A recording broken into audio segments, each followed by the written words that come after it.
Now we begin tonight. We begin tonight with a tribute, a birthday tribute, in fact, to Top Gear's favourite motorsport. It's not Formula One, it's not rallying, it's something more humble and yet more exciting than both. Yes, we're here to light some candles, 50 of them in fact, for British touring cars. And in that 50 years, show me another sport where there's been more close racing, more overtaking, and more amazing driving. Nothing comes close for excitement. Oh, my goodness! Touring car racing was created to help the motor industry shift metal in the post-war years.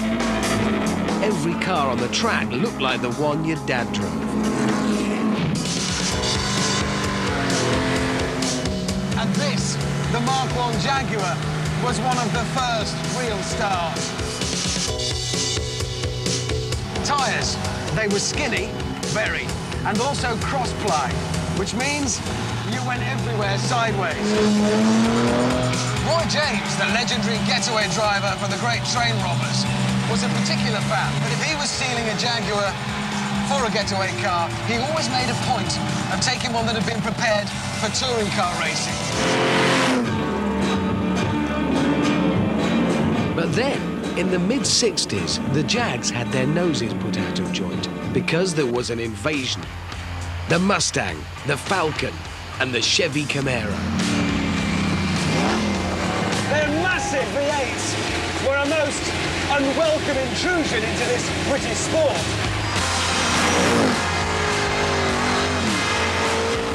But the Yankee invasion did bring about one of the best and most unique aspects of British touring car racing. We call it the David and Goliath effect. Basically, you had small-engine, nimble escorts and minis up against 5-litre V8 monsters. And with the big boys fast on the straights, but the minnows quicker through the corners, the racing was incredible. Crabtree is challenging for the lead and Marshall is challenging for second. What a race this is!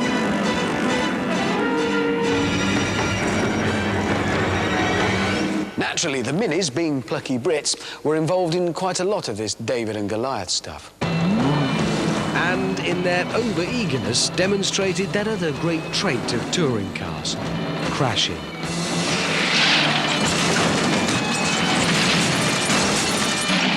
But BTCC isn't just about crashing. It has many other fine qualities. It is, in fact, the only sport where over the years we've seen loads of F1 superstars up close, in showroom cars. Graham Hill, Jim Clark, Nigel Mansell, all F1 world champions who were fond of a good touring car race. Mind you, even though they were racing at much slower speeds than in F1, that didn't stop them crashing. Here, for example, is Mansell crashing. And here is Gabriele Tarquini crashing. Oh, it's Tarquini! But let's not get hung up on crashing. As I say, touring cars is about so much more than that. Everyone agrees that Ford brought motorsport to the working man, and some say they did it through rallying. But I disagree. I say they started this social revolution through touring cars. Escorts, Cortinas and Capris. Over the decades, they had the lot. But their crowning glory was this, the Sierra Cosworth. 2 litres, turbocharged up to 550 brake horsepower. In the late 80s, it was invincible. It won 43 races. The Fords were hungry for wins, and inevitably, in their over-eagerness, there were some crashes. But let's not lower the tone of this film with gratuitous crashes. Touring cars is, as I say again, about so much more than that. Especially during the 1990s, a decade when all the engines were capped at 2 litres and nearly every manufacturer was taking part. They Basically, every rep car in the high street was out there swapping paint.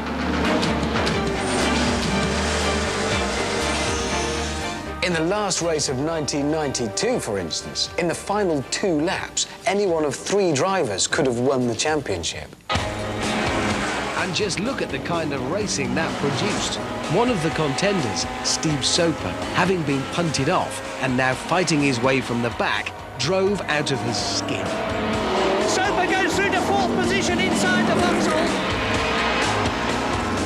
Tim Harvey in the second BMW is inside Cleland Bridge. He's gone through, but John Cleland is attacking Soper. He's up on 2 wheels. Soper holds his line. He attacks again as they go to the right-hander at Luffield, and they both spin. That one race alone sums up everything that's so brilliant about touring cars. And even though the 90s was the high-budget corporate era, naturally there were a few spills along the way. Here, and here, and here,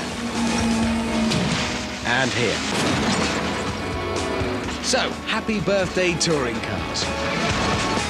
And I still can't quite put my finger on why we like it so much.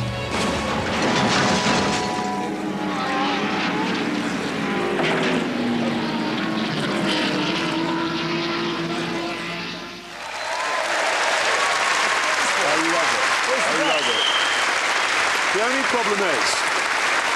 only problem is that for the last, 2 or 3 years, it hasn't really been as good as it used to be. Well, it's going to be worse next year because Seat's pulled out, so it's just going to be Vauxhalls.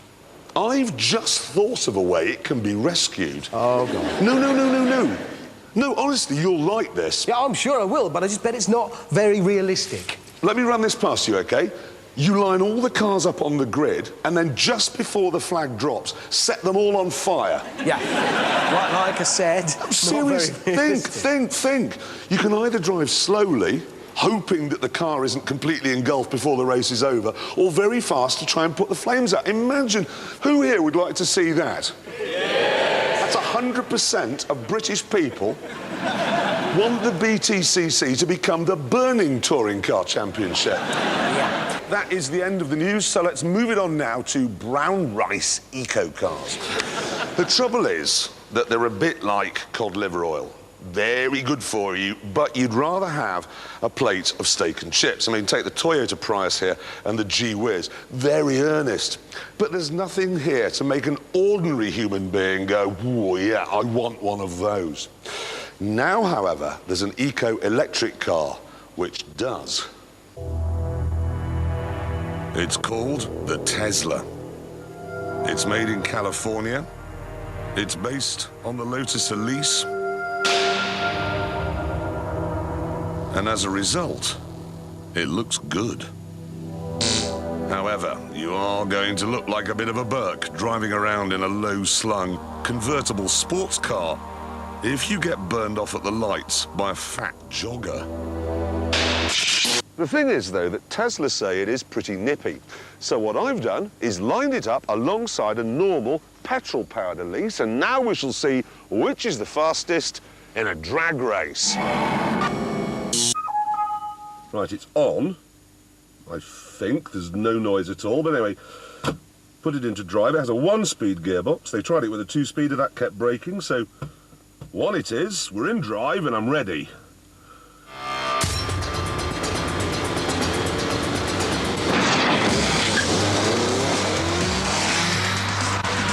God almighty! Wave goodbye to dial-up and say hello to the world of broadband motoring. 12,500 RPM, I cannot believe this. That's biblically quick. This car is electric. Literally.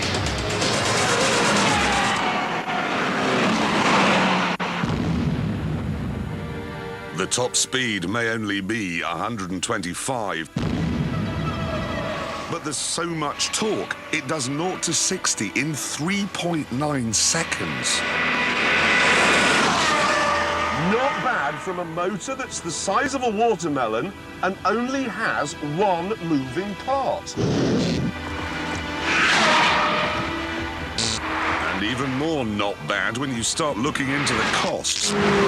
Filling a normal Elise with petrol costs £40. Filling this with cheap rate electricity costs just £3.50.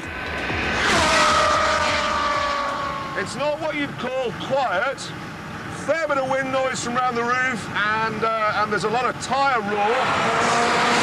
But that's a small price to pay, really, when you consider the upsides. And I haven't even got to the really big upside yet. An electric G-Whiz with its old-fashioned batteries has the top speed of a horse and is out of juice after 40 miles or so. This runs on the same sort of batteries that you get in a laptop, but it has 6,831 of them. So Tesla say, even if you drive quickly, it'll go 200 miles between trips to the plug.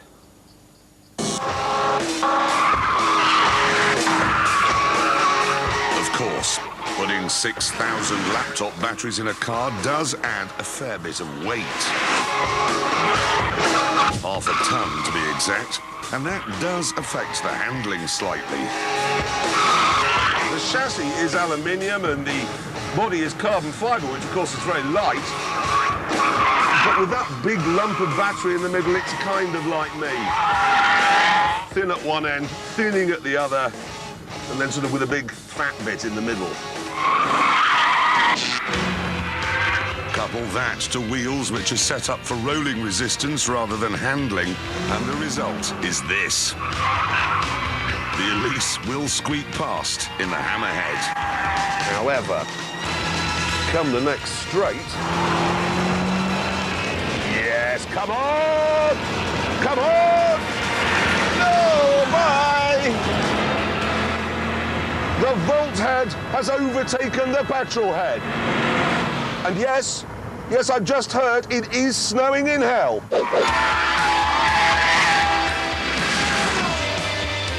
This car then really was shaping up to be something wonderful. But then... Although Tesla say it'll do 200 miles, we worked out that on our track it would run out after just 55 miles. And if it does run out, it's not a quick job to charge it up again. OK, to fill the tank on a normal car takes what? A couple of minutes?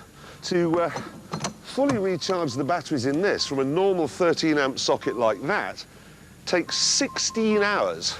So to get from here to the top of Scotland would take more than 3 days.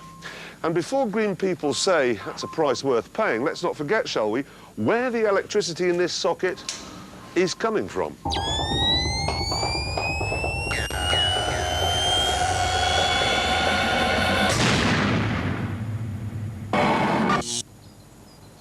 Of course, you could get yourself a little windmill like that, which generates electricity at no cost to you or Johnny Polar Bear. But to charge a Tesla from something like that would take 600 hours. That's 25 days, and that's assuming it's windy, which it isn't. Perhaps then the best idea is to have 2 Teslas, so you can use one while the other is charging.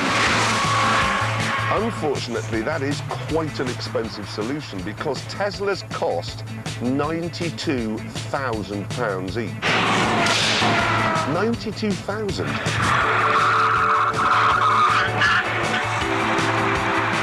They are 3 times more expensive than Elises. That's madness. And it doesn't appear you get much in the way of reliability either. Oh, I don't believe this. The motor's overheating and I've got reduced power. While it cooled down, we went to get the silver car out again. Only to find that while it was being charged, its brakes had broken. So then, with the light fading, we had no cars at all. I did think that the Teslas would bring a bit of peace and quiet to our track with their electric motors. Didn't think it would be this much peace and quiet, though. That is the sound of silence.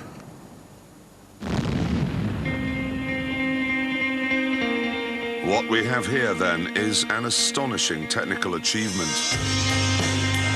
The first electric car that you might actually want to buy. It's just a shame that in the real world, it doesn't seem to work.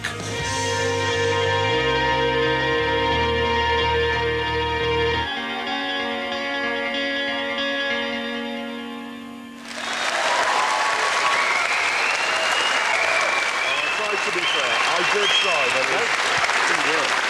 It's not good though, is it?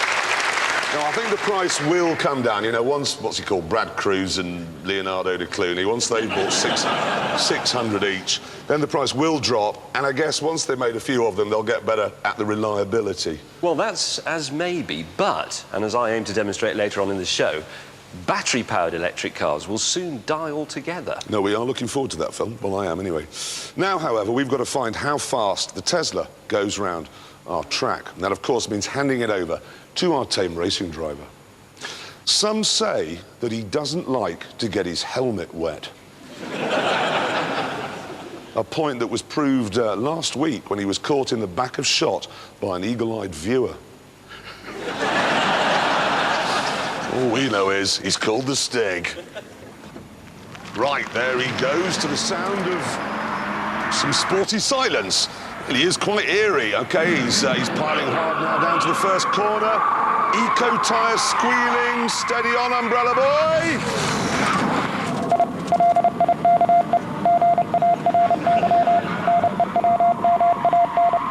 More Morse nonsense there to excite the internet. He's looking very quick through Chicago. And it's the Hammerhead next. Hard on the brakes. Should add the Tesla has a system that uses energy from the brakes to top up the batteries. Feels a bit weird, actually, because it gives you more braking than you expect. But that hasn't phased the Stig.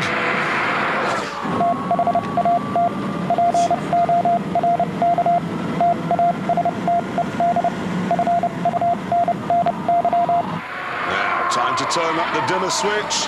Through the follow-through. Does he lift? Hard to tell, actually.